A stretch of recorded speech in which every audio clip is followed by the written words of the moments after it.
এটা বলে যখন আল্লাহ রাব্বুল আলামিনের পয়গম্বর দুনিয়ার দিকে রওনা হলেন, তখন আল্লাহ রাব্বুল আলামিন গায়বে আওয়াজ দিয়ে ডাক দিয়া বললেন, ও পয়গম্বর শুনিয়া যান, মা ইউবাদদালুল কওলু লাদাইয়া ওয়া মা আনা বিযাল্লামিন লিল আবিদ। আল্লাহু আকবার।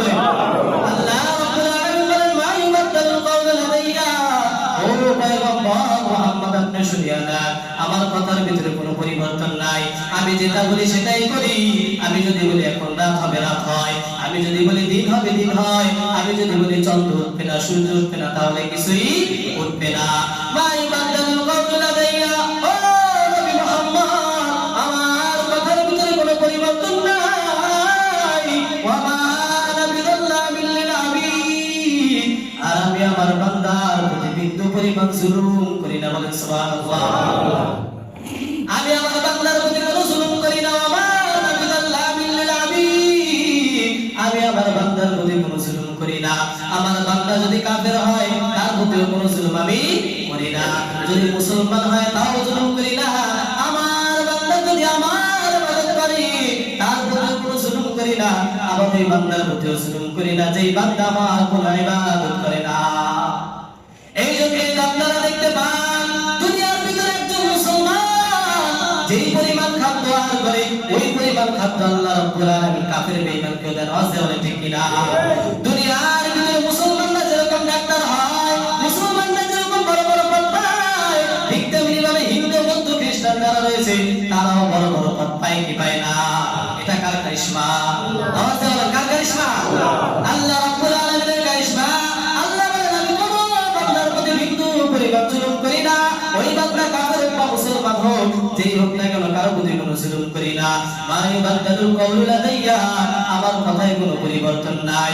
ও মুহাম্মদ শুনিয়া যান, আমি প্রতিদিন 50 ওয়াক্ত নামাজের কথা বলেছি।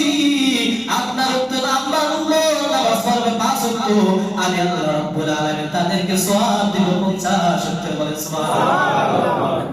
তাহলে নামাজ পড়বে কত ওয়াক্ত? সওয়াব পাবো 50 ওয়াক্ত। আল্লাহু আকবার। আল্লাহ বলেন আমার কথার ভিতরে কোনো পরিবর্তন নাই।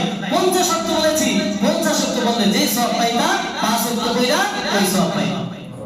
দুই নাম। আসসালামু আলাইকুম ওয়া রাহমাতুল্লাহি ওয়া বারাকাতুহু। ওয়া আলাইকুম আসসালাম ওয়া রাহমাতুল্লাহ।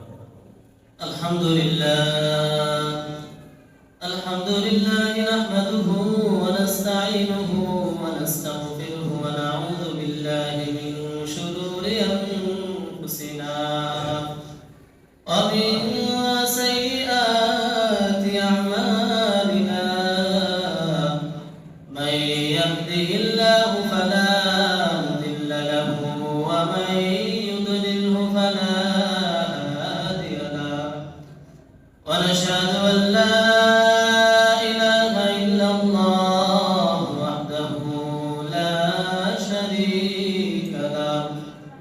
ونشهد أن سيدنا وسندنا وحبيبنا وطبيب قلوبنا ومولانا محمدا عبده ورسوله. أما بعد فأعوذ بالله من الشيطان الرجيم. بسم الله الرحمن الرحيم. سبحان الذي أسرى بعبده ليلا من المسجد الحرام إلى المسجد الأقصى الذي باركنا حوله لنريه من آياتنا. صدق الله مولانا العظيم وصدق رسوله النبي الكريم ونحن على ذلك لمن الشاهدين والشاكرين والذاكرين والحمد لله رب العالمين. محمد الشهد شكر درشد كريم. اللهم صل على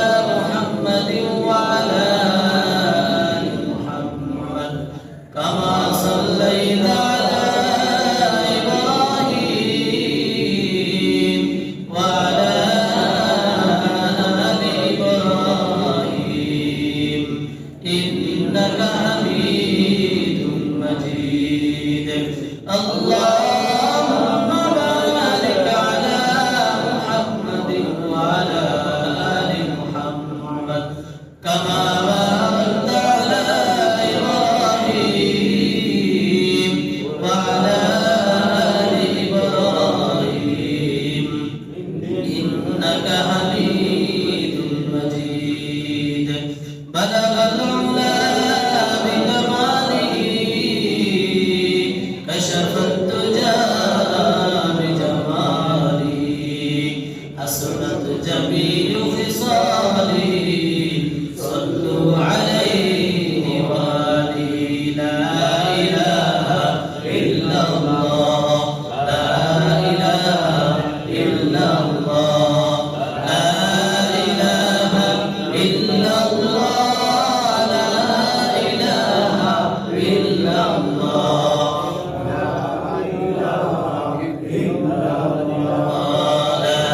إله إلا الله لا إله إلا الله لا إله إلا الله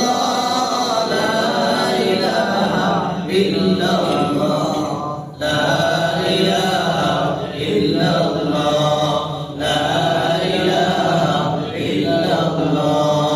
لا إله إلا الله لا إله إلا الله لا إله إلا الله لا إله إلا الله لا إله إلا الله لا إله إلا الله لا إله إلا الله لا إله إلا الله محمد رسول الله صلى الله عليه وسلم الحمد لله সমস্ত প্রশংসা মহান রব্বুল আলামিনের দরবারে যে আল্লাহ পাক রব্বুল আলামিন আমাদেরকে রজব মাস অতিবাহিত করার পর কাতালার ঘর মসজিদে আসার বসার তৌফিক দিয়েছেন, সেই সাথে কিছু কথাবার্তা বলার এবং শোনার তৌফিক দিচ্ছেন। এই জন্য সেই রব্বুল আলামিনের দরবারে তার দেওয়া জবানের মাধ্যমে, তার দেওয়া শক্তির মাধ্যমে একবার কালিমাতুর শুকর আদায় করি আলহামদুলিল্লাহ। সম্মানিত মুসল্লিয়ান, আমরা আলোচনা করতেছিলাম মেরাজ সম্পর্কে। কি সম্পর্কে? সবার মনে আছে? আমরা গত 3 জুমা যাবত মেরাজ সম্পর্কে আলোচনা করতেছিলাম। আজকে আমরা মেরাজের চতুর্থ পর্ব নিয়ে আলোচনা করব। কোন পর্ব? চতুর্থ পর্ব। এই পর্বে আমরা মেরাজ শেষ করে দেব ইনশাআল্লাহ। আমাদের মেরাজের আলোচনা চলছিল যে আল্লাহ পাক রব্বুল আলামিনের পয়গম্বর আল্লাহ তাআলার সাথে দেখা করতে গিয়েছেন, আরশ আজিমে গিয়েছেন, আল্লাহর সাথে দেখা করেছেন। আল্লাহ পাক রব্বুল আলামিন আল্লাহর নবী সাল্লাল্লাহু আলাইহি ওয়াসাল্লামকে এই উম্মতের জন্য 3টি হাদিয়া দিয়েছেন। কয়টি হাদিয়া? একটা আওয়াজ দেওয়া হলো, কয়টি হাদিয়া? এক নম্বর হাদিয়া কি ছিল? নামাজ, 50 ওয়াক্ত নামাজ। কত ওয়াক্ত নামাজ? দ্বিতীয় হাদিয়া ছিল সূরা বাকারার শেষের 2টি আয়াত, সূরা বাকারার শেষের 2টি আয়াত। 3 নম্বর হাদিয়া ছিল মুশরিক ব্যতীত উম্মতে মুহাম্মাদীকে ক্ষমার ঘোষণা। বলেন না সুবহানাল্লাহ। এই 3টা হাদিয়া নিয়ে আল্লাহ রাসূল সাল্লাল্লাহু আলাইহি ওয়াসাল্লাম আরশে আজিম থেকে রওনা দিলেন দুনিয়ার জমিনের দিকে। তো সপ্তম আকাশে আসার পর হযরত ইব্রাহিম আলাইহিস সালাতু ওয়াস সালামের সাথে সাক্ষাৎ হলো। ইব্রাহিম আলাইহিস সালাতু ওয়াস সালাম তাকে কিছুই বললেন না। যখন ষষ্ঠ আকাশে আসলো, 6 নম্বর আকাশে আসলো, তখন দেখা হলো হযরত মূসা আলাইহিস সালাতু ওয়াস সালামের সাথে। কার সাথে? হযরত মূসা আলাইহিস সালাতু ওয়াস সালামের সাথে। মূসা আলাইহিস সালাতু ওয়াস সালাম জিজ্ঞাসা করলেন, মুহাম্মদ, আল্লাহর সাথে দেখা হয়েছে? বলে হ্যাঁ হয়েছে। কথাবার্তা? বলে তাও হয়েছে। কিছু হাদিয়া দেয় নাই? কি বলতেছে? কিছু হাদিয়া দেয় নাই? হ্যাঁ দিছে। কি দিছে? আমার উম্মত রে 50 ওয়াক্ত নামাজ হাদিয়া দিছে। কি দিছে? মূসা আলাইহিস সালাম বলে হ্যাঁ এটা কি করলে? 50 ওয়াক্ত নামাজ দিয়ে চলে আসলেন? আল্লাহ রাসূল বলে হ্যাঁ চলে আসছি। বলে আপনার উম্মত কি 50 ওয়াক্ত নামাজ পড়তে পারবে? বলে কেন পারবে না? তাড়াতাড়ি আল্লাহর কাছে যা। কেন যাবে? যে আল্লাহর কাছে আবেদন করে আল্লাহ তাআলা যেন 50 ওয়াক্ত নামাজ থেকে কিছু কমায় দেয়, তার কাছে কাকুতি করেন, বিনতি করেন, অনুরোধ করেন, যাতে করে নামাজ কিছু না কি করে আল্লাহ তাআলা কমায় দেয়। বলে কেন? কারণ আপনার উম্মত দুর্বল, তারা 50 ওয়াক্ত নামাজ আদায় করতে পারবে না। মূসা আলাইহিস সালাম বলেন, ইরজি' ইলা রাব্বিকা ফাসআলহু তাখফীর। আল্লাহ নবী সাল্লাল্লাহু আলাইহি ওয়াসাল্লাম কে ডাক দিয়া বলেন, ও নবী মুহাম্মদ, ইরজি' ইলা রাব্বিকা ফাসআলহু তাখফীর। আপনি আপনার প্রতিপালকের নিকট যান, আসআলহু তাখফীর, এবং আল্লাহ তাআলার নিকট আবেদন করে যেন আল্লাহ রাব্বুল আলামিন 50 ওয়াক্ত নামাজের কিছু উত্তর নামাজ কমায় দেন। ফাইন্না উম্মাতাকা লা তুতিকু যালিক, কারণ আপনার উম্মত 50 ওয়াক্ত নামাজ আদায় করার সামর্থ্য রাখে না। বলে আপনি কিভাবে জানেন? মুসা আলাইহিস সালাতু ওয়াস সালাম বলে ওয়া ইন্নী কদ বালাউতু বানি ইসরাঈলা ওয়া খাবারতুহুম, কারণ বনি ইসরাইল সম্পর্কে আমার ভালো অভিজ্ঞতা রয়েছে। আল্লাহ পাক রব্বুল আলামিন মুসা আলাইহিস সালাতু ওয়াস সালামের উম্মতের উপর 3 ওয়াক্ত নামাজ ফরজ করেছে। কত ওয়াক্ত? 3 ওয়াক্ত নামাজ আল্লাহ রাব্বুল আলামিন মুসা আলাইহিস সালাতু ওয়াস সালামের উম্মতের উপর ফরজ করেছে। এই 3 ওয়াক্তের ভিতরে মোট 6 রাকাত নামাজ ছিল। কত রাকাত? একটা আওয়াজ দিয়ে বলেন কত রাকাত? সকাল বেলা 2 ওয়াক্ত এক ওয়াক্ত ছিল, ওই এক ওয়াক্তের ভিতরে 2 রাকাত। যোহরের সময় আমার এক ওয়াক্ত ছিল, ওই এক ওয়াক্তের ভিতরে 2 রাকাত। আসরের সময় ছিল এক ওয়াক্ত, ওই এক ওয়াক্তের ভিতরে 2 রাকাত। মোট কত রাকাত? আওয়াজ দিয়ে বলেন কত রাকাত? এই 6 রাকাত নামাজ আল্লাহ রাব্বুল আলামিন মুসা আলাইহিস সালাতু ওয়াস সালামের উম্মতের উপর ফরজ করেছে। এই 6 ওয়াক্ত নামাজ, 6 ওয়াক্ত নামাজ তারা ভালোভাবে পড়তে পারে নাই, 6 রাকাত নামাজ ভালো করে পড়তে পারে নাই। এই জন্য মুসা আলাইহিস সালাতু ওয়াস সালাম বললেন, নবী মুহাম্মদ আপনি আল্লাহ তাআলার নিকট যান, আমার উম্মতকে আল্লাহ রাব্বুল আলামিন 3 ওয়াক্ত নামাজ ফরজ করেছেন, সেটাই আদায় করতে পারে নাই, তাহলে আপনার উম্মত 50 ওয়াক্ত নামাজ কিভাবে আদায় করবে? আল্লাহ রাসূল সাল্লাল্লাহু আলাইহি ওয়াসাল্লাম এবার আল্লাহ তাআলার কাছে গিয়ে বলেন, আল্লাহ আমার উম্মত বড় দুর্বল, এই উম্মত কিভাবে 50 ওয়াক্ত নামাজ আদায় করবে? আল্লাহ দয়া করে মায়া করিয়া আপনি কিছু ওয়াক্ত নামাজ কমায় দেন। আল্লাহ রাব্বুল আলামিন তার 50 ওয়াক্ত থেকে 5 ওয়াক্ত নামাজ কমায় দিলেন। আর থাকে কত ওয়াক্ত? কত ওয়াক্ত? 45 ওয়াক্ত। কত ওয়াক্ত? এইবার 45 ওয়াক্ত নিয়ে আবার মুসা আলাইহিস সালামের কাছে আসলেন। মুসা আলাইহিস সালামকে জিজ্ঞেস করলে কত ওয়াক্ত নামাজ কমাইছে? বলে 5 ওয়াক্ত কমাইছে। বলে 45 ওয়াক্ত পড়তে পারবে না? আমার আল্লাহর কাছে যান, 45 ওয়াক্ত পড়তে পারবে না। এইবার আল্লাহর পয়গম্বর আল্লাহ তাআলার নিকট গিয়ে আবার আবেদন করলেন। এরকম করতে করতে একাধারে 9 বার গেলেন। কয়বার? আর প্রতিবারে 5 ওয়াক্ত করে নামাজ কমাইলে, তাহলে 9 বার যদি আল্লাহর কাছে আশা দোয়া করে, প্রতিবার যদি 5 ওয়াক্ত করে নামাজ কমায়, তাহলে 50 ওয়াক্ত থেকে কত ওয়াক্ত নামাজ কমে? 45 ওয়াক্ত। কত ওয়াক্ত নামাজ? 45 ওয়াক্ত নামাজ কমে যায়। আর থাকে কত ওয়াক্ত? 5 ওয়াক্ত নামাজ। এই 5 ওয়াক্ত নিয়ে আবার যখন ষষ্ঠ আকাশ আসলো, এইবার মুসা আলাইহিস সালাতু ওয়াস সালাম বললেন, এখন কত ওয়াক্ত আছে? বলে 5 ওয়াক্ত আছে। তাই আবার আপনি আল্লাহর কাছে যান, আবার আল্লাহর কাছে যান। আল্লাহ নবী ডাক দিয়া গো পয়গম্বর মুসা, 9 বার আল্লাহ তাআলার নিকট আসা যাওয়া করলাম, আর আল্লাহর কাছে যেতে পারবো না, নিজের কাছে লজ্জা লাগতেছে। বারবার আল্লাহর কাছে যে আবেদন করি, আর কত ওয়াক্ত নামাজ কমাইবো? আমার উম্মত এই 5 ওয়াক্ত নামাজই পড়বে। এটা বলে যখন আল্লাহ রাব্বুল আলামিনের পয়গম্বর দুনিয়ার দিকে রওনা হলেন, তখন আল্লাহ রাব্বুল আলামিন গায়ে আওয়াজ দিয়ে ডাক দিয়া বললেন, ও পয়গম্বর শুনিয়া যান, মা ইউবাদদালুল কওলু লাদাইয়া ওয়া মা আনা বিযাল্লামিন লিল আবিদ। আল্লাহু আকবার। আল্লাহ রাব্বুল আলামিন বলেন, মা ইউবাদদালুল কওলু লাদাইয়া, ও পয়গম্বর মুহাম্মদ আপনি শুনিয়া যান, আমার কথার ভিতরে কোনো পরিবর্তন নাই। আমি যেটা বলি সেটাই করি। আমি যদি বলি এখন রাত হবে রাত হয়, আমি যদি বলি দিন হবে দিন হয়, আমি যদি বলি চন্দ্র উঠবে না সূর্য উঠবে না, তাহলে কিছুই উঠবে না। মা ইবাদাতুল কওলু লাদাইয়া, ও নবী মুহাম্মদ আমার কথার ভিতরে কোনো পরিবর্তন নাই। ওয়া মা আনা বিযাল্লামিল লিল আবিদ, আর আমি আমার বান্দার প্রতি বিন্দু পরিমাণ জুলুম করি না। বলেন সুবহানাল্লাহ। আমি আমার বান্দার প্রতি কোনো জুলুম করি না। আমি আমার বান্দার প্রতি কোনো জুলুম করি না। আমার বান্দা যদি কাফের হয়, তার প্রতিও কোনো জুলুম আমি করি না। যদি মুসলমান হয়, তাও জুলুম করি না। আমার বান্দা যদি আমার ইবাদত করে, তার প্রতিও কোনো জুলুম করি না। আবার ওই বান্দার প্রতিও জুলুম করি না যেই বান্দা আমার কোনো ইবাদত করে না।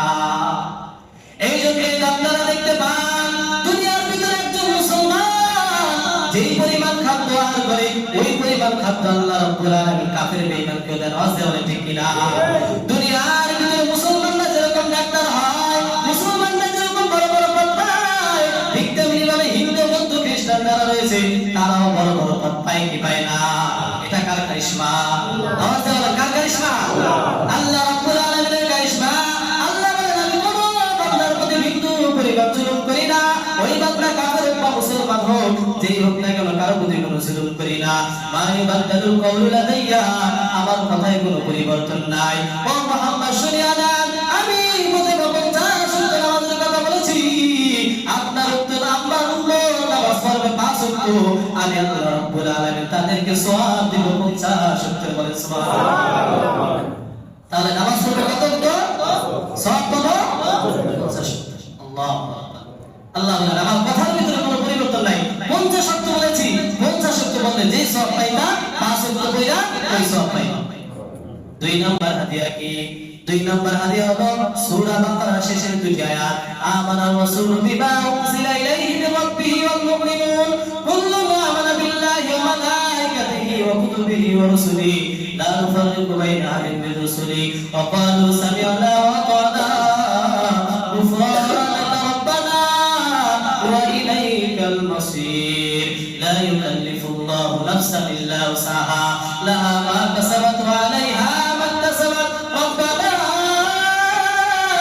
لا تؤاخذنا إن نسينا أو أخطأنا ربنا ولا تحمل علينا إصرا كما حملته على الذين من قبلنا ربنا ولا تحملنا ما لا طاقة لنا به واعف عنا واغفر لنا وارحمنا أنت مولانا فانصرنا على القوم الكافرين। الله أكبر। আল্লাহ রাব্বুল আলামিন বলেন 2 নম্বর হাদিয়া আপনাকে আমি দিলাম সূরা বাকারার শেষের দুটি আয়াত। এই দুটি আয়াতের ভিতরে প্রথম আয়াতের ভিতরে আল্লাহ রাব্বুল আলামিন ঈমান শিক্ষা দিয়েছেন। কি শিক্ষা? ঈমান শিক্ষা দিয়েছেন। কিভাবে ঈমান আনতে হবে?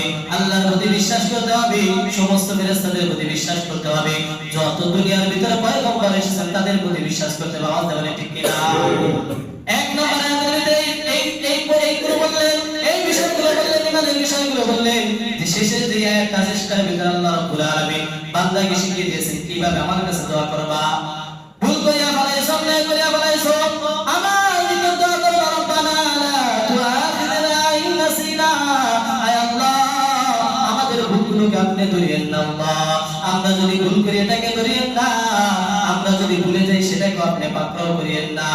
রব্বানা ওয়ালা তাহমিল আলাইনা ইসরা কামা হামালতাহু আলাল্লাযীনা মিন ক্বাবলিনা, আয় আল্লাহ আমাদের উপরে এমন কোন কাজ, এমন কোন বিষয়কে চাপায় দিয়েন না যেমনি ভাবে পূর্ববর্তীদের উপর চাপায় দিয়েছেন। ওয়ালা তুহাম্মিলনা মা লা তাকাতা লানা বিহি, আল্লাহ আমাদেরকে এমন কোন কাজ চাপায় দিয়েন না, এমন কোন পরীক্ষার সম্মুখীন করিয়েন না মা লা তাকাতা লানা বিহি, যেটার সামর্থ্য আমাদের নাই, যেটার মোকাবেলা করার শক্তি আমাদের নাই।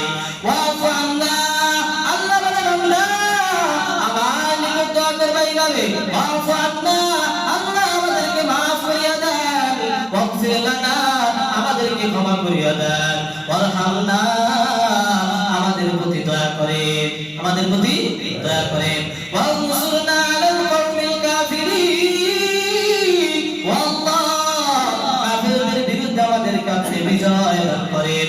আল্লাহ রাব্বুল আলামিন কত মহান, বান্দাকে দোয়া করার পদ্ধতি আয়াতের ভিতরে শিখিয়ে দিয়েছেন।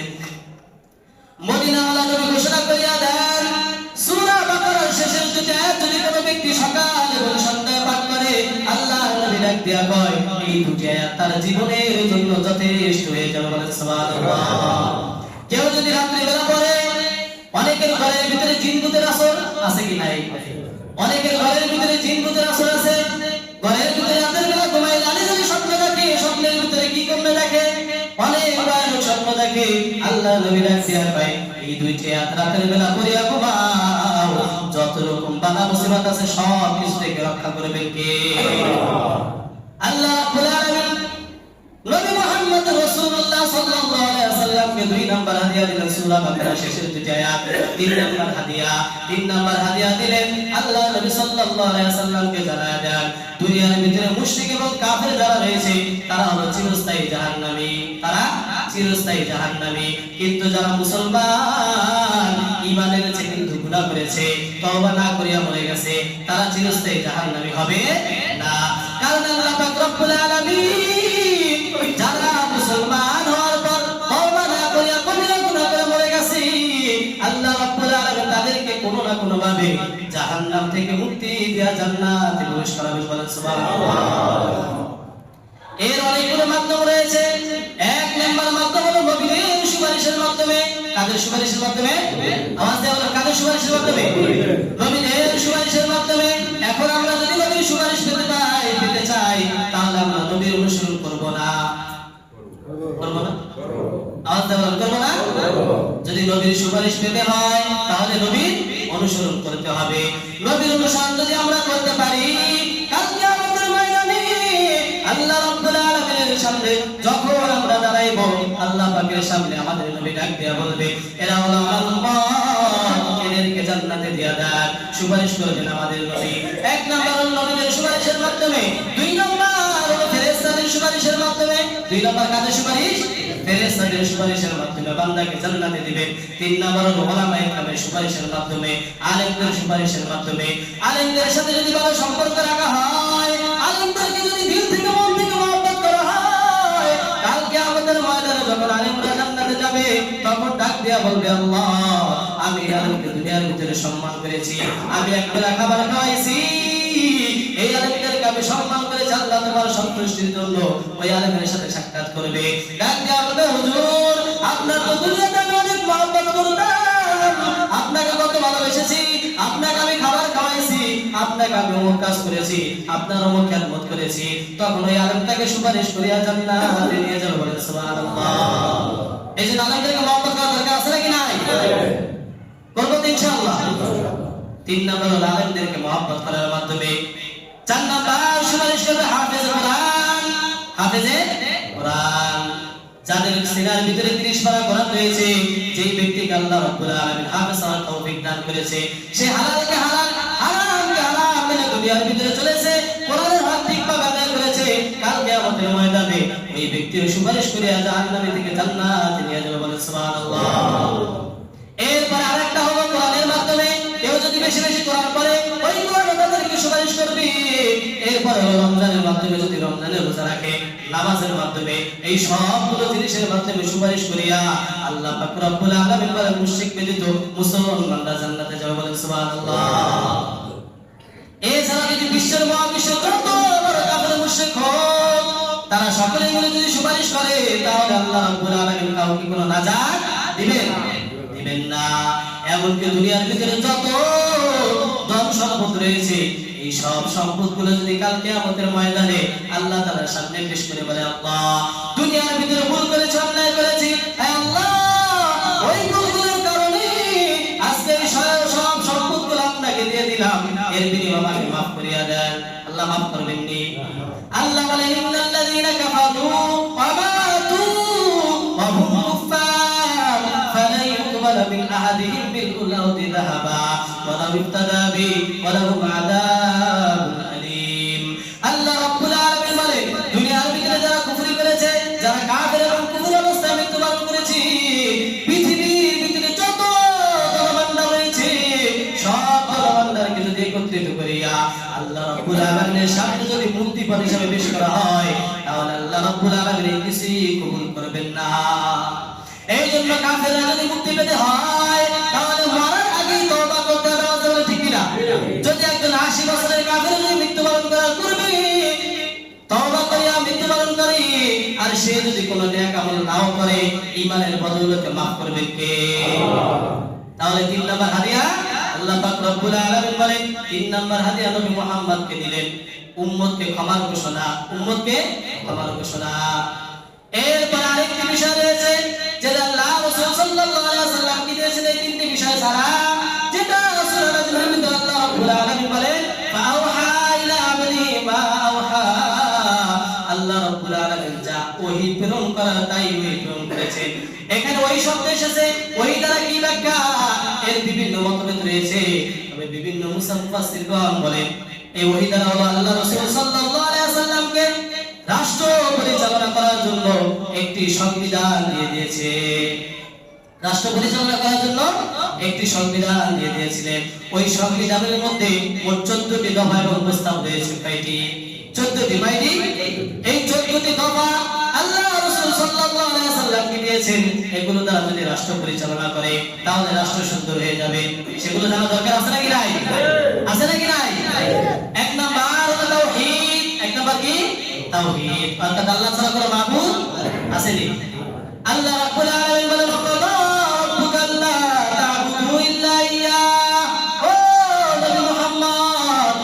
কেবলমাত্র আপনার প্রতিপালক আল্লাহর ইবাদত করবে। দুনিয়ার ভিতরে দাসত্ব যদি করতে হয় তাহলে করব কার? সিজদা যদি দিতে হয় দিব কার? হুকুম যদি মানতে হয় মানব কার? গোলামি যদি করতে হয় করব কার? দুনিয়ার কোনো মানুষের গোলামি করব না। গোলামি একমাত্র চলবে কার? আল্লাহ বলেন ওয়াকাদা রাব্বুকা আল্লা তা'বুদু ইল্লা ইয়্যাহ। ও গোলাম শুনে নাও, ইবাদত শুধু একমাত্র কার? দুই নম্বর হলো পিতামাতার সাথে সদ্ব্যবহার করা। পিতামাতার সাথে সদ্ব্যবহার করা। আল্লাহ রাব্বুল আলামিন বলেন ওয়াবিল ওয়ালিদাইনি ইহসানা। ও দুনিয়ার মানুষ শুনে নাও, আল্লাহ রাব্বুল আলামিনের ঘোষণা ওয়াবিল ওয়ালিদাইনি ইহসানা। মাতা-পিতার সাথে সদ্ব্যবহার করবা। মাতা-পিতার সাথে সদ্ব্যবহার করবা। কারণ আজকে তুমি ছেলে হয়েছো, তোমার বাবা মা আছে, তুমি যদি তাদের সাথে খারাপ ব্যবহার করো এমন একটা সময় আসবে তুমিও কিন্তু বাবা মা হবা। তখন তোমার সাথেও সন্তানরা খারাপ ব্যবহার করবে। এক ব্যক্তি ঘরের ভিতরে বসে রয়েছে, তার সন্তান আরেক জায়গায় বসে রয়েছে। যিনি বাবা শুধু খালি কথা বলে বেশি বেশি। আপনারা একটু মুরব্বি হয়ে গেলে মানুষের কথা একটু বেড়ে যায়। আওয়াজ বলে ঠিক কিনা? যাদের একটু বয়স হয়ে যায় তাদের কথা একটু কি বেড়ে যায়, বেশি বেশি কথা বলে। বলে কি বলে না? সন্তান এবার রাগান্বিত হয়ে গেল, ডাক দেয়া বলে বাবা আর একটা কথা বলবা না। বলে কেন? বলে তোমার কথা শুনতে আর ভালো লাগে না। বাবা বেচারা বৃদ্ধ মানুষ কি করবে, আমার কথা বলতেছে। এইবার সন্তান যাইয়া ওই বাবার পায়ে ধরিয়া টানতে টানতে ঘর থেকে বের করে উঠানের দিকে নিয়ে আসবে। বলেন না নাউজুবিল্লাহ?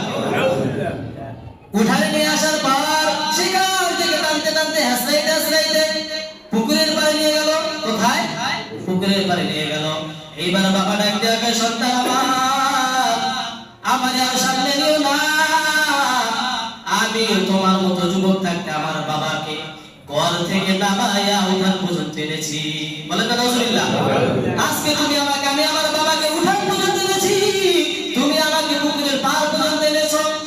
তুমি যদি আমাকে আর একটু সামনে নাও তাহলে তোমার সন্তান তোমাকে পুকুরে নিয়ে পানির ভিতরে চুবাইবে। তাহলে যে যেমন কর্ম করবে সে সেরকম ফল পাবে। আজকে আমরা যদি পিতামাতার সাথে খারাপ ব্যবহার করি, আমরাও কিন্তু এক সময় পিতামাতা হব। তখন আমাদের সন্তানরাও কি করবে? আমাদের সাথে খারাপ ব্যবহার করবে। আমার বাবা মারা গেছে, আমার মা দুনিয়া থেকে চলে গেছে, কত অর্থ সম্পদ রেখে গেছে আমাদের জন্য, সেগুলো ভোগ করতেছি। একটা বারের জন্য এই বাবা আমাকে মনে করি না। এরকম সন্তান আছে নাকি নাই? কোন একদিন বাবা মার জন্য দোয়ার আয়োজন করি না। কোন একদিন দুইটা হাত ধরে রব্বের কাছে, আল্লাহ তাআলার কাছে বলি না রব্বির হামহুমা কামা রাব্বায়ানি সগীরা। রব্বির হামহুমা কামা রাব্বায়ানি সগীরা। কখনো এরকম দোয়া করি না? তাহলে একটু চিন্তা করে দেখি, যখন আমরা দুনিয়ার জমিন থেকে চলে যাব, এত এত সম্পদ দুনিয়ার ভিতরে রেখে যাব, আমার সন্তানরা আমাদের মতো ভোগ করবে। আমার সন্তানরা কখনো আমাকে মনে রাখবে না। আওয়াজ বলে ঠিক কিনা? এই জন্য পিতামাতার সাথে সদ্ব্যবহার করা দরকার আছে নাকি নাই?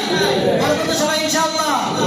আল্লাহ রাব্বুল আলামিন বলেন, আল্লাহ রাসূল সাল্লাল্লাহু আলাইহি ওয়াসাল্লামের ঘোষণা, আল্লাহর সন্তুষ্টি নির্ভর করে পিতামাতার সন্তুষ্টির উপর। তোমার আল্লাহ খুশি হবে যদি তুমি পিতামাতাকে সন্তুষ্ট করতে পারো। আল্লাহ বলেন রিদাল রাব্বি ফি রিদাল ওয়ালাদি। মাতা-পিতার সন্তুষ্টির দ্বারা আল্লাহ তাআলা সন্তুষ্ট হয়ে যায়। বলেন না সুবহানাল্লাহ?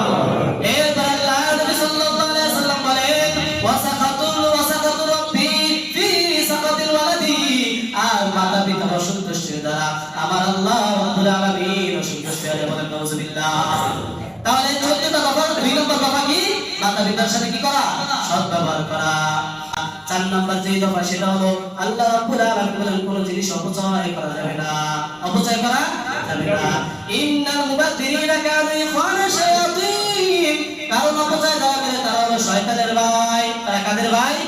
আপনারা কি শয়তানের ভাই হতে চান? তাহলে অপচয় করা যাবে না। 5 নাম্বার হলো দানের ব্যাপারে কোনো কৃপণতা করা যাবে না। দান করার কালে কোনো কৃপণতা করা যাবে না। আবার এমন ভাবেও দান করা যাবে না দান করতে করতে সব কিছু দান করে দিছি, এটাও করা যাবে না।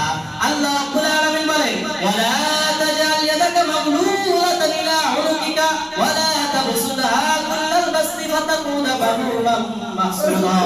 ও বান্দা, তোমরা দানের সময় কৃপণতা করিও না, আবার দান করতে করতে একেবারে নিঃস্ব হয়ে যাও না, তাহলে কি হবে? ফাতাকুনা মাগলুলাম মাহসুরা। যদি এরকম তোমরা করতে থাকো তাহলে সব সম্পদ হারাইয়া নিঃস্ব হয়ে লাঞ্ছিত হয়ে তিরস্কৃত হয়ে তোমরা বসে থাকবে। বলেন ঠিক কিনা? ঘোষণা কার? 5 নাম্বার হলো দানের ব্যাপারে কৃপণতা করা যাবে না, আবার একেবারে সব দান করে দেওয়া যাবে না। এরপরে 6 নাম্বার হলো কোনো মানুষকে হত্যা করা যাবে না, কোনো মানুষকে হত্যা করা যাবে না। আল্লাহ বলেন ওয়ালা তাকতুলুন নাফসাল্লাতী হারামাল্লাহু ইল্লা বিল হক। কোনো মানুষকে অন্যায়ভাবে হত্যা করা যাবে না। ওই নফস ওই মানুষকে অন্যায়ভাবে হত্যা করতে পারবে না যাকে আল্লাহ তাআলা হারাম করে দিয়েছে। কিন্তু বর্তমানে বড় দুঃখের বিষয়, আমাদের সমাজে মানুষ একটা ফ্যাশনে পরিণত হয়ে গেছে। বলেন ঠিক কিনা? জায়গায় জায়গায় মানুষকে মেরে ফেলতেছে, কোনো বিচার নাই। বর্তমানে একটা কুকুরের যত পরিমাণ দাম রয়েছে একটা মানুষের তত পরিমাণ দাম দেয় না। বলেন ঠিক কিনা? একটা কুকুর বললে বিচারের জন্য কত জায়গায় দৌড়াদৌড়ি করা হয়, কত আন্দোলন করা হয়। কুকুরকে যে মেরেছে তাকে আইনের আশ্রয় দেওয়া হয়, কারাগারে দেওয়া হয়। কিন্তু বর্তমানে দেখা যায় যাদেরকে হত্যা করা হয় হত্যাকারীদের বিচার হয় না। বলেন ঠিক কিনা? কিছুদিন আগে আমার সোনার বাংলার ভিতরে সোনার ছেলে ওসমান হাদি হত্যা করেছে, আজ পর্যন্ত সরকার তার বিচার করতে পারে নাই। বলেন ঠিক কিনা? এই জন্য আল্লাহ রাব্বুল আলামিন বলেন ওয়ালা তাকতুলুন নাফসাল্লাতী হারামাল্লাহু ইল্লা বিল হক। অন্যায়ভাবে কোনো মানুষকে হত্যা করা যাবে না। এরপরে 7 নাম্বার হলো জিনা করা যাবে না, ব্যভিচার করা যাবে না। আল্লাহ বলেন ওয়ালা তাকরাবুজ জিনা ইন্নাহু কানা ফাহিশা। আল্লাহ রাব্বুল আলামিন বলে জিনা তো করবাই না, বরং জিনার ধারে কাছেও যাবে না। ঘোষণা কার? 7 নাম্বার হলো কোনো ব্যভিচার করা যাবে না। 8 নাম্বার হলো কোনো সন্তানকে হত্যা করা যাবে না, সন্তানকে হত্যা করা যাবে না। আল্লাহ রাব্বুল আলামিন বলেন দুনিয়ার ভিতরে দরিদ্রতার ভয়ে ওয়ালা তাকতুলু আওলাদাকুম খাশিয়াতা ইমলাক। দরিদ্রতার ভয়ে তোমরা তোমাদের সন্তান হত্যা করিও না। আল্লাহ রাব্বুল আলামিনের ঘোষণা। অনেক মানুষ এমন রয়েছে যারা সন্তানদেরকে হত্যা করে। ওই জাহেলি যুগের ভিতরে কন্যা সন্তানকে হত্যা করতে জীবিত হওয়ার পর বড় দুঃখের বিষয় বর্তমানে বাংলাদেশে সন্তানকে হত্যা করা হয় দুনিয়াতে আসার আগে। বলেন ঠিক কিনা? কথা কি সত্য না? দুনিয়াতে আসার আগে কিন্তু সন্তানকে মায়ের গর্ভে থাকতে নষ্ট করা হয়। আল্লাহ, এগুলোর হিসাব করবেন কে? ছাড় দিবেন আল্লাহ। আল্লাহ বলেন ওয়াইদাল মাউউদাতু সুইলাত বিআইয়ি যামবিন কুতিলাত। আল্লাহ রাব্বুল আলামিন বলেন কাল কিয়ামতের ময়দানে ওই মৃত সন্তানদেরকে জিজ্ঞাসা করা হবে কোন অপরাধের কারণে তোমাদেরকে হত্যা করা হয়েছে। তখন আল্লাহ রাব্বুল আলামিন সন্তানদের জবান খুলে দিবে। সন্তানরা ডাকতে বলবে আল্লাহ আমার বাবা চিন্তা করেছে আমি একজন, আমার ভাই আছে, আমার বোন আছে, 2জন সন্তান আছে, আর সন্তান নিতে চাই না। এই জন্য যখন আমি গর্ভে আসছি আমার বাবা আমাকে গর্ভে থাকতে মেরে ফেলেছে।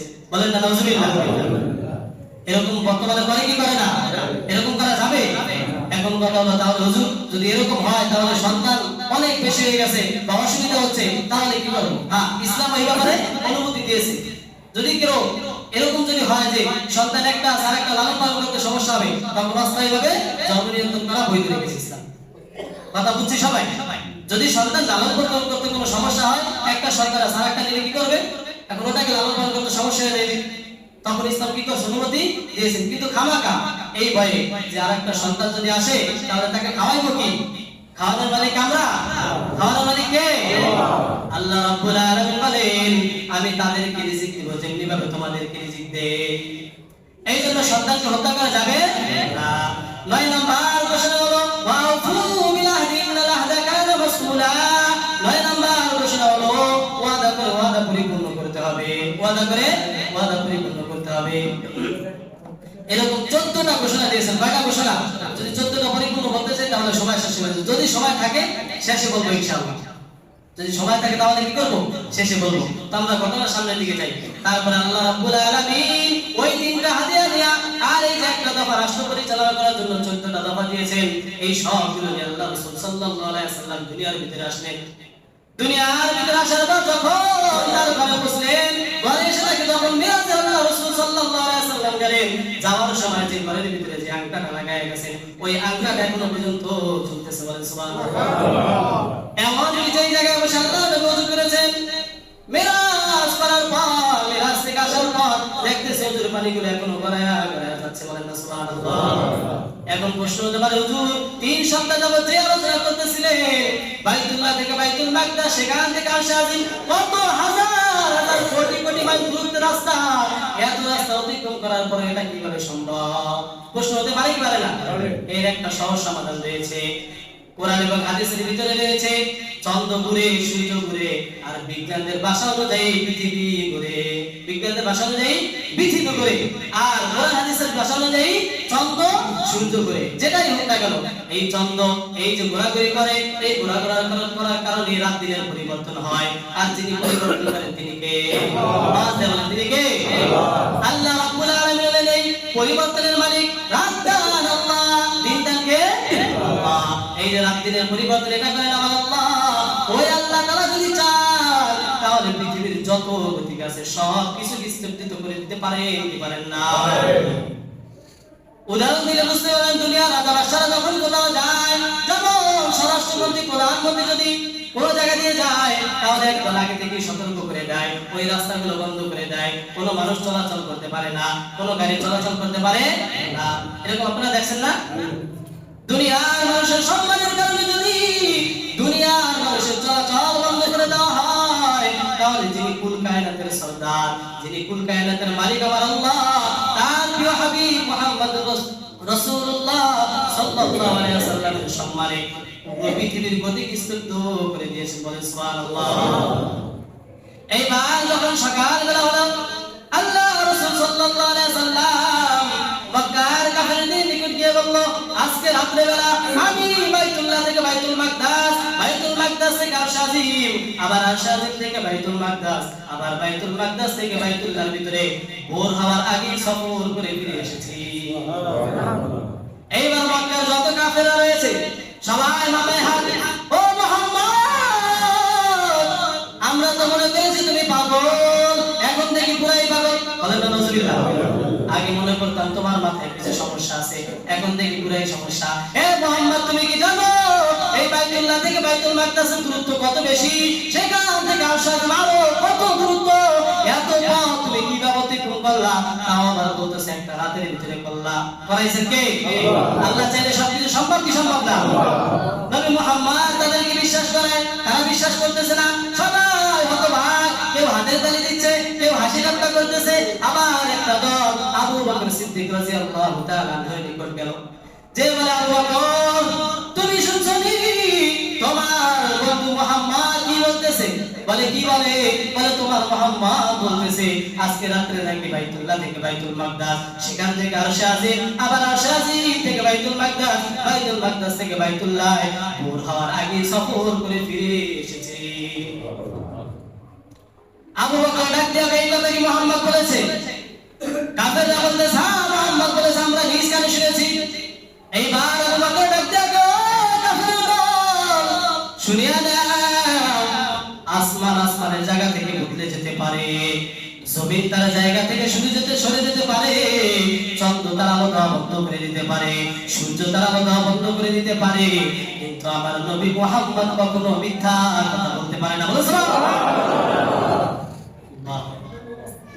আল্লাহ রাসূল সাল্লাল্লাহু আলাইহি ওয়াসাল্লাম এই ঘটনাকে যখন সত্য বলে আবু বকর ঘোষণা করে দিলেন, আবার আল্লাহ রাব্বুল আলামিন আরশে আজিম থেকে ঘোষণা করে দিলেন, ও আবু বকর শুনে নাও, তুমি যে তোমার নবী মুহাম্মদকে সত্য বলেছো, তোমার একটা উপাধি আমি দিয়ে দিলাম, তা হলো সিদ্দিক। বলেন না সুবহানাল্লাহ। এই জন্য আবু বকর নামের সাথে আবু বকর সিদ্দিক দিয়েছেন কে? আল্লাহ। এইবার মুহাম্মদ সাল্লাল্লাহু আলাইহি ওয়াসাল্লামকে বলেন, আমরা তোমার কথা বিশ্বাস করি না। যদি তুমি তোমার কথা মুসলমান হও, তুমি তোমার কথায় সত্যবাদী হও, তাহলে তোমাকে পরীক্ষা করব। কাফেররা বলে পরীক্ষা করব। মুহাম্মদ ডাকতে বলে কি পরীক্ষা করবা? বলে একটু দাঁড়াও। ওই বাইতুল মাকদাসের ভিতরে 17 বছর পর্যন্ত যেই ব্যক্তি বসবাস করেছে এরকম একজন ব্যক্তিকে মুহাম্মাদের সামনে এসে হাজির করলো। এইবার তাকে বললো আপনি মুহাম্মদকে প্রশ্ন করেন। ওই ব্যক্তি প্রশ্ন করতে লাগলো, আচ্ছা তুমি যেহেতু বাইতুল মাকদাসে গেছো, বলো বাইতুল মাকদাসের দরজা জানালা কয়টা? বাইতুল মাকদাসের দরজা জানালা কয়টা? আচ্ছা আপনারাই বলেন, আল্লাহ রাসূল সাল্লাল্লাহু আলাইহি ওয়াসাল্লাম কি বাইতুল মাকদাসের দরজা জানালা খুলতে গেছেন? কেমন প্রশ্ন করে চিন্তা করে দেখেন। কাফেররা প্রশ্ন করতেছে কি বাইতুল মাকদাসের দরজা জানালা কয়টা? আল্লাহ নবী সাল্লাল্লাহু আলাইহি ওয়াসাল্লাম চিন্তা করে গেলেন কিভাবে উত্তর দিবে, কারণ নবী আমার বাইতুল মাকদাসের দরজা জানালা খুলতে জান নাই। আমাদের মধ্যে অনেক মানুষ এরকম রয়েছে যারা বাইতুল মুকাররমে গেছে। কে গেছে বাইতুল মুকাররম মসজিদে? একটু হাত জাগান তো। আপনারা যারা বাইতুল, ঠিক আছে, আপনারা যারা বাইতুল মুকাররম মসজিদে গেছেন, আপনাদের কাউকে যদি প্রশ্ন করি বলেন তো বাইতুল মুকাররম মসজিদের কাতার কয়টা, কি বলতে পারবেন? পারবে?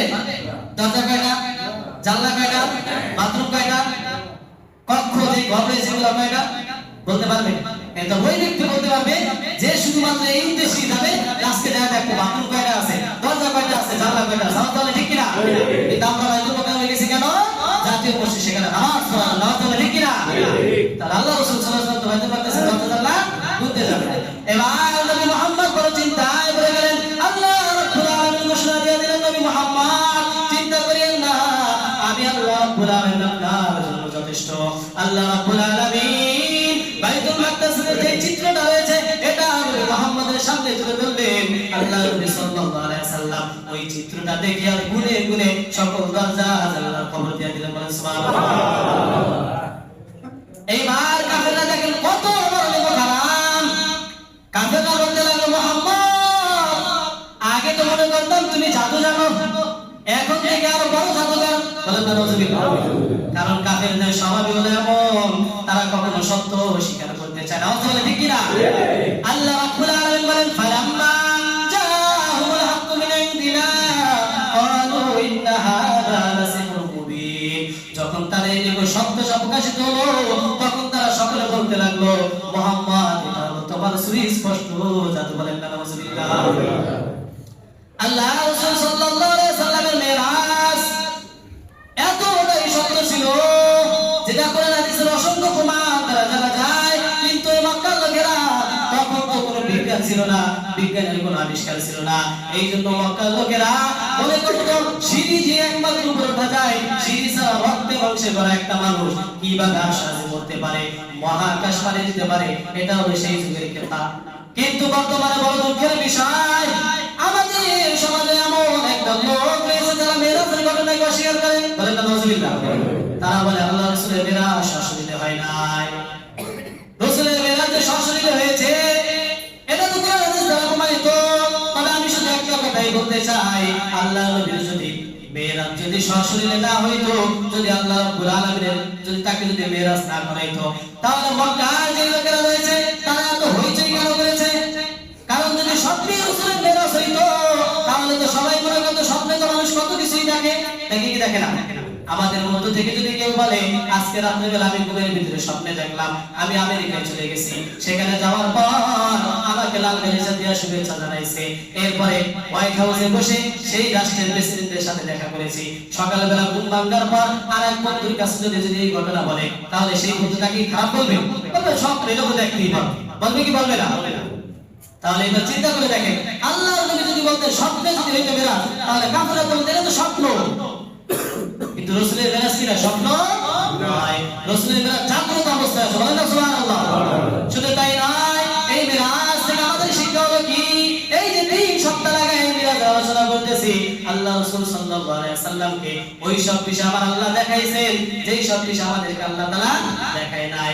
আল্লাহ রাসূল সাল্লাল্লাহু আলাইহি ওয়াসাল্লাম জান্নাত দেখেছেন, জাহান্নাম দেখেছেন, কবরের আযাব দেখেছেন, কি কারণে কোন গুনাহ করলে কোন শাস্তি দিবে এটা আল্লাহ রাসূল সাল্লাল্লাহু আলাইহি ওয়াসাল্লাম দেখেছেন। এমনকি বড় বড় ফেরেশতাদের দিকে দেখেছেন, আল্লাহ রাসূল সাল্লাল্লাহু আলাইহি ওয়াসাল্লাম অনেক নিদর্শন দেখেছেন। স্বয়ং আল্লাহ রাব্বুল আলামিন আমার আল্লাহ রাব্বুল আলামিন দেখেছেন। বলেন সুবহানাল্লাহ। হযরত ইবনে আব্বাস রাদিয়াল্লাহু তাআলা আনহু থেকে বর্ণিত বর্ণিত তিনি বলেন আল্লাহ নবী সাল্লাল্লাহু আলাইহি ওয়াসাল্লাম বলেন রাআইতু রাব্বি আযজা ওয়া জাল্লা ও দুনিয়া মানুষ শুনিয়া নাও আমি আমার প্রতিপালক স্বয়ং আল্লাহ রাব্বুল আলামিনকে দেখেছি বলেন সুবহানাল্লাহ। তো সময় তো শেষ, আমাদের মেরাজের ঘটনাও শেষ। তাহলে মেরাজের ঘটনা থেকে আমরা কি জানতে পারলাম? এই যে 4 সপ্তাহ আগে মেরাজের যে ঘটনা আমরা শুনতেছি, এই ঘটনা থেকে আমাদের শিক্ষা হলো যে আমরা যে জিনিসগুলো না দেখেছি, এই জিনিসগুলো দেখেছেন নবী মুহাম্মদ রাসূলুল্লাহ সাল্লাল্লাহু আলাইহি ওয়াসাল্লাম, সেগুলোর উপর আমরা পরিপূর্ণ বিশ্বাস করব, পারবো ইনশাআল্লাহ। আর ওই যে 14টা বিষয়ের মধ্যে 9টা বলেছি, ইনশাআল্লাহ আগামী সময় বাকি যে কয়টা আছে সেটা বলে সামনে আলোচনা করব ইনশাআল্লাহ। যারা পরে আসছি সালাত কবুল জুমা দেয়। আলহামদুলিল্লাহ।